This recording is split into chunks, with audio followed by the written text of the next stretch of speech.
प्रतिबल और विकृति क्या होता है, ध्यान से समझिए। प्रतिबल मतलब होता है स्ट्रेस और विकृति मतलब होता है स्ट्रेन।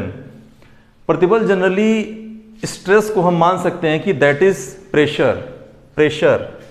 प्रेशर का फार्मूला क्या होता है, pressure is equal to force upon area होता है, फोर्स अपॉन एरिया। ये प्रेशर का होता है value, force upon area. Pressure जो होता है किसी बॉडी पे, जैसे ये व्हाइट बोर्ड है, इस पे हम प्रेशर लगा रहे हैं तो प्रेशर बाहर की तरफ से लगता है, लेकिन जो स्ट्रेस होता है वो अंदर की तरफ से लगता है पर यूनिट एरिया पर। मतलब जैसे हम इस पे धक्का लगा रहे हैं, इस पे प्रेशर लगा रहे हैं, तो प्रेशर लग रहा है बाहर की तरफ से अंदर की तरफ, लेकिन एक जो फोर्स होता है वो चाहता है कि ये व्हाइट बोर्ड दबे ना। मतलब अंदर की तरफ से बाहर की तरफ पर यूनिट एरिया पे एक प्रेशर लगता है, उसको हम कहते हैं स्ट्रेस। मतलब ये स्ट्रेस के बराबर होता है, ठीक है।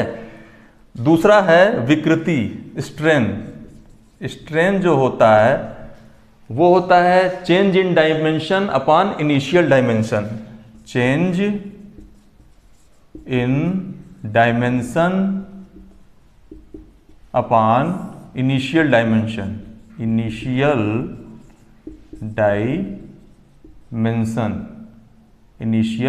डायमेंशन। जैसे कोई बॉडी है, उस पर हम अगर स्ट्रेस लगाएं या फोर्स लगाएं तो उसका कुछ उसमें उसके लेंथ में चेंज आएगा। जैसे ये मान लीजिए बॉडी है, ये बॉडी है, इसका ये एक्सिस है, इस पे हम फोर्स लगा के दोनों तरफ से, इस पे टेंसाइल फोर्स लगा के इसको हम खींच रहे हैं। तो अगर स्टार्टिंग में इसका लेंथ L है और खींचने के बाद इसकी लंबाई डेल्टा L बढ़ती है, डेल्टा L क्या होती है, बढ़ती है, तो स्ट्रेन इज इक्वल टू होता है, स्ट्रेन इज इक्वल टू होता है डेल्टा L अपॉन L, मतलब change in length upon initial length. अब मान लीजिए कि एक कोई बार है कैंटिलीवर टाइप, तो उसका फोर्स लगा के उसकी लंबाई अगर हम बढ़ाएं, लेंथ मान लीजिए L था, फोर्स हमने लगाया तो लेंथ उसका बढ़ गया, डेल्टा L बढ़ गया।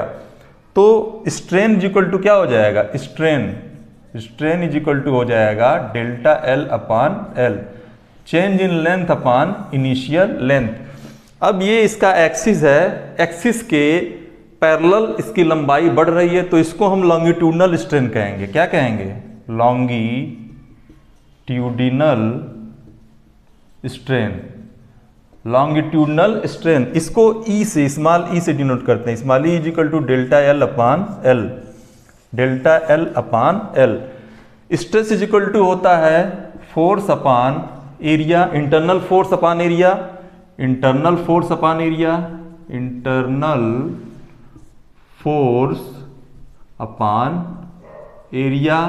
And strain is equal to होता है change in length upon initial length या change in dimension upon initial dimension. अब एक साइंटिस्ट थे हुक ने कहा है कि within elastic limit, Hooke थे,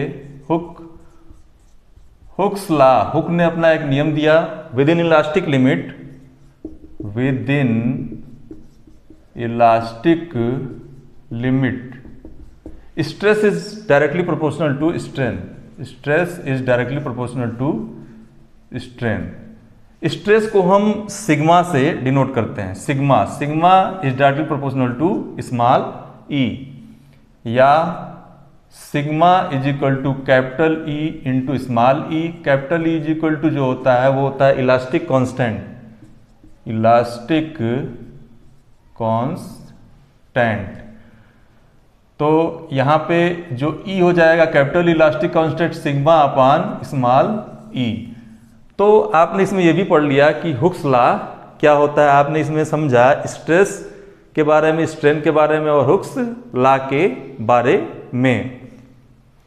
वीडियो को पूरा देखिएगा, जहाँ नहीं समझ में आएगा, वैसे तो पूरा कोशिश किया हूँ इजीली समझाने के लिए, जहाँ नहीं समझ में आएगा आप कमेंट बॉक्स में पूछ लीजिएगा। चैनल पर नया हो तो सब्सक्राइब कर लीजिएगा।